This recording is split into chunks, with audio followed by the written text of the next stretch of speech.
Hello everyone, आज का आपका टॉपिक है विरुद्ध आहार। ये टॉपिक आपने पहले भी कई बार पढ़ा होगा। विरुद्ध आहार का आपको मेनली तो इनके घटक याद होने चाहिए कि कितने घटक हैं और कौन से घटक हैं, और एक एक मैं आपको एग्जाम्पल के तौर पर बताऊंगी, तो उस तरीके से आप याद रख लीजिएगा। 10 मार्क्स का कई बार इसका क्वेश्चन रिपीट होता है। गद्य के अंदर तो नहीं आता है, लेकिन वैसे पूछ लिया जाता है, चरक में पूछ लेंगे या कहीं और इस तरीके से पूछ ही लेते हैं इसको। तो एक बार आप देख लीजिएगा इसको। वैरोधिक आहार के कितने घटक हैं? 18 घटक हैं। अगर आपको इसका कोटेशन याद हो जाता है तो बहुत अच्छा है, क्योंकि आप जैसे नेम वाइज याद रखने की कोशिश करोगे तो भूल जाओगे, लेकिन एक बार अगर कोटेशन याद हो गया तो वो सीक्वेंस भी मेंटेन रहेगा और आप इजीली 18 को याद भी रख सकते हो। ठीक है, तो सबसे पहले हम पढ़ रहे हैं देश विरुद्ध। देश विरुद्ध में देश मेनली देश 3 तरीके के बताए हैं, जंगल और आनु।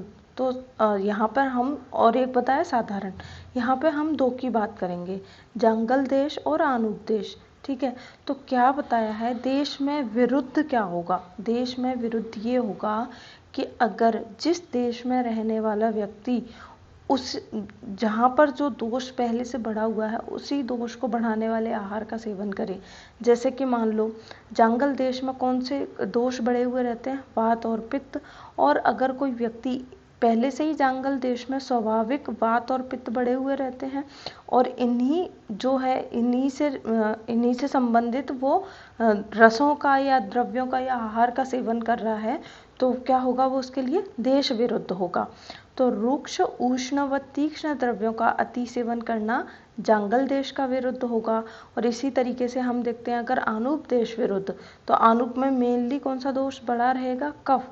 तो वहाँ पर अगर कोई कफ को बढ़ाने वाले आहार का सेवन कर रहा है तो वो क्या होगा? देश विरुद्ध।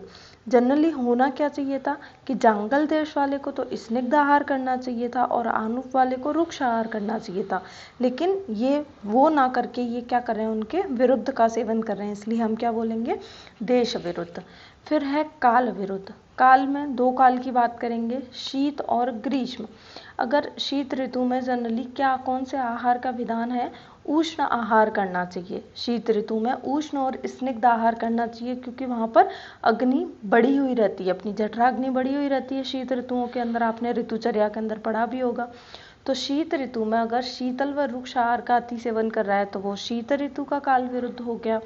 ग्रीष्म ऋतु में कैसा आहार करना चाहिए? शीतल आहार विहार करना चाहिए।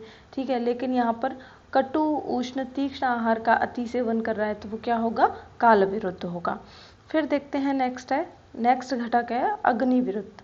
अग्नि विरुद्ध में 2 तरीके से बताया है, एक तीक्ष्णाग्नि का विरुद्ध और एक मंदाग्नि। अगर किसी व्यक्ति की अग्नि तीक्ष्ण है तो स्वभावतः उसको अधिक मात्रा में खाना खाना चाहिए। ठीक है, मात्रा अधिक होनी चाहिए क्योंकि उसकी अग्नि तीक्ष्ण है।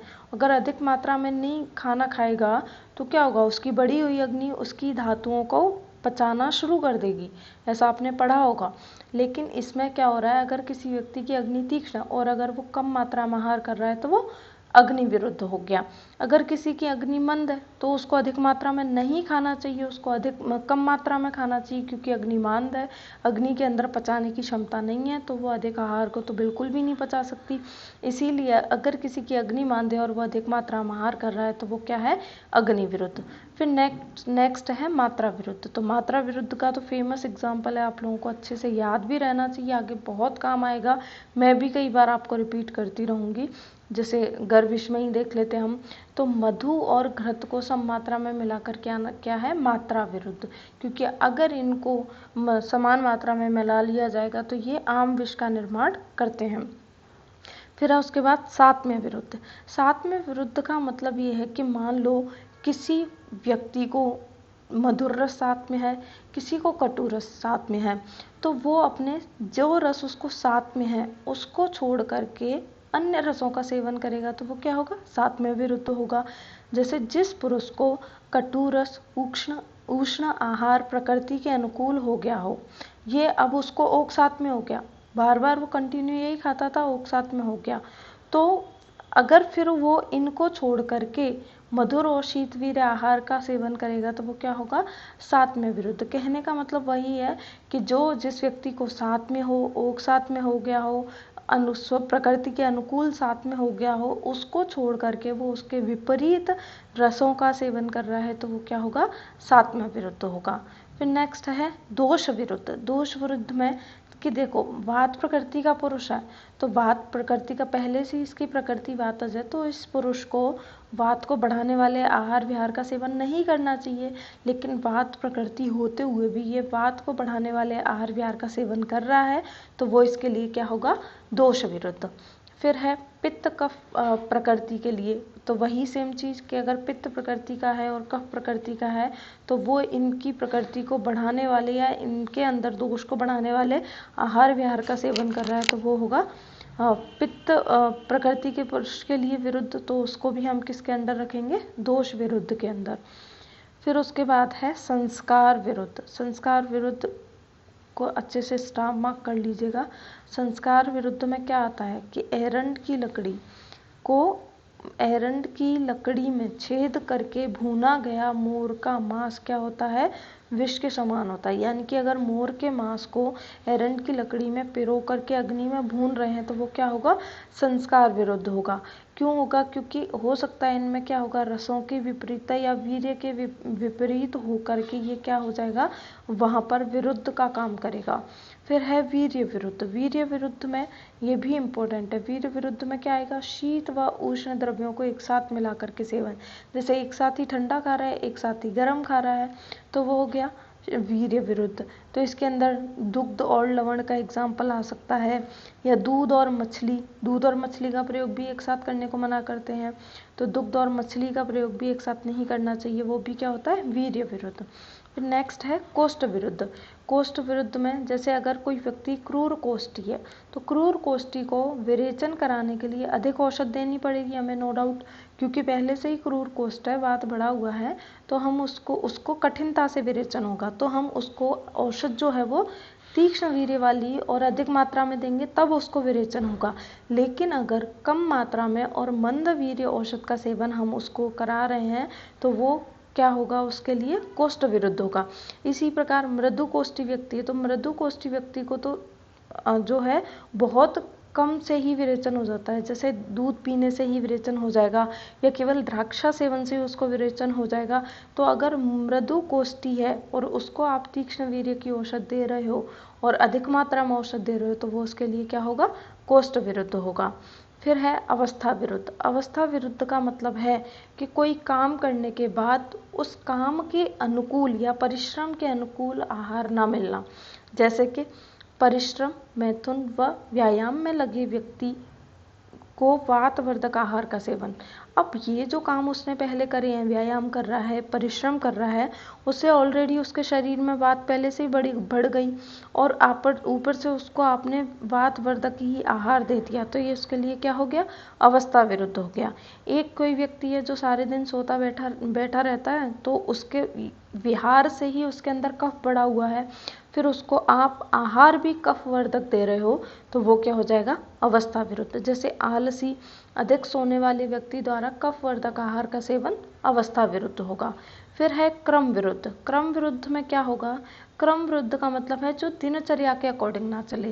कहने का मतलब है कि मल मूत्र का बिना त्याग किए ही जो व्यक्ति भोजन कर ले, या फिर भूख नहीं लग रही है फिर भी खाना खा लिया, या फिर भूख लग रही है फिर भी खाना नहीं खा रहा है, यानी कि विपरीत चल रहा है, नियम से क्रम से विपरीत चल रहा है, वो क्या हो गया, क्रम विरुद्ध। तो जो व्यक्ति मल मूत्र को बिना त्यागे और बिना भूख लगे भोजन कर ले या भूख लगने पर भी भोजन ना करे, वो क्या होता है, क्रम विरुद्ध। फिर है परिहार विरुद्ध। परिहार विरुद्ध में क्या आएगा, जो व्यक्ति, परिहार का मतलब क्या है कि ऐसा मतलब अनुपान का सेवन आप गलत तरीके से कर रहे हो, जैसे कि जो व्यक्ति सूअर के मांस को खाकर उष्ण वस्तु का सेवन कर ले। अब यहाँ पे देखो सूअर का जो मांस होता है बहुत ज़्यादा उष्ण होता है, बहुत उष्ण होता है, पित्त को बढ़ाने वाला होता है, ऊपर से उष्ण वस्तु का ही या गर्म पानी का ही सेवन कर लिया तो व्यक्ति के अंदर जो है पित्त अधिक बढ़ जाएगा तो वो क्या होता है, परिहार विरुद्ध होता है। फिर है उपचार विरुद्ध। उपचार विरुद्ध जैसे कि आप कोई स्नेहन कर्म करवा रहे हो, आभ्यंतर कर्म दे रहे हो, उस व्यक्ति को स्नेह पान करा रहे हो, और स्नेह को पचाने के लिए तो हमें अनुपान कैसा रखना चाहिए, उष्ण रखना चाहिए। लेकिन उष्ण ना रख करके अगर शीतल जल का उसको सेवन करा रहे हो तो वो हो जाता है उपचार विरुद्ध। तो जो व्यक्ति घृत आदि से स्नेह को पीकर शीतल आहार या जल का सेवन करता है वो होता है उपचार विरुद्ध। फिर नेक्स्ट है पाक विरुद्ध। पाक विरुद्ध में क्या आएगा, दूषित या अपाक विरुद्ध क्या है कि खाने का पाक जो है वो जब हम उसको पका रहे हैं, बना रहे हैं, तब उसका पाक या तो ज़्यादा पक गया या कच्चा रह गया तो दूषित, ये तो हो सकता है। या फिर आप किसी गलत जो लकड़ी है उससे उसको पका रहे हो, तो दूषित व अनुचित लकड़ी से आहार को पकाना, जैसे लकड़ी ही विकृत है, उस लकड़ी की आग से आप आहार को पका रहे हो, या अधिक जैसे चावल पकाए, चावल जला दिए यानी कि अधिक पका दिया, या चावल पकाए तो चावल कच्चे रह गए, तो वो होता है ये पाक विरुद्ध। यानी कि अगर सम्यक रूप से भोजन ना बना हो तो वो किसके अंदर जाता है, पाक विरुद्ध के अंदर। फिर आता है संयोग विरुद्ध। संयोग विरुद्ध में क्या होगा, जो व्यक्ति अम्ल रस का दुग्ध के साथ, यानी कि जिनका संयोग नहीं करना चाहिए, जैसे अम्ल को दूध के साथ नहीं लेना चाहिए, तो वो होता है संयोग। जिनका संयोग ही विपरीत है वो होता है संयोग विरुद्ध, क्योंकि अम्ल रस की जो होगा वो उष्ण प्रभाव वाला होगा, दुग्ध जो होता है वो शीत प्रभाव वाला होगा। फिर है हृदय विरुद्ध। हृदय विरुद्ध यानी कि इच्छा नहीं है खाने की, मन को कोई चीज़ पसंद नहीं है फिर भी उसका सेवन कर रहे हैं, तो जो आहार अपने मन के अनुकूल ना हो उसका सेवन करना। जैसे जनरली लोगों को करेले पसंद नहीं होते हैं, करेले की सब्जी जो है वो हृदय विरुद्ध है।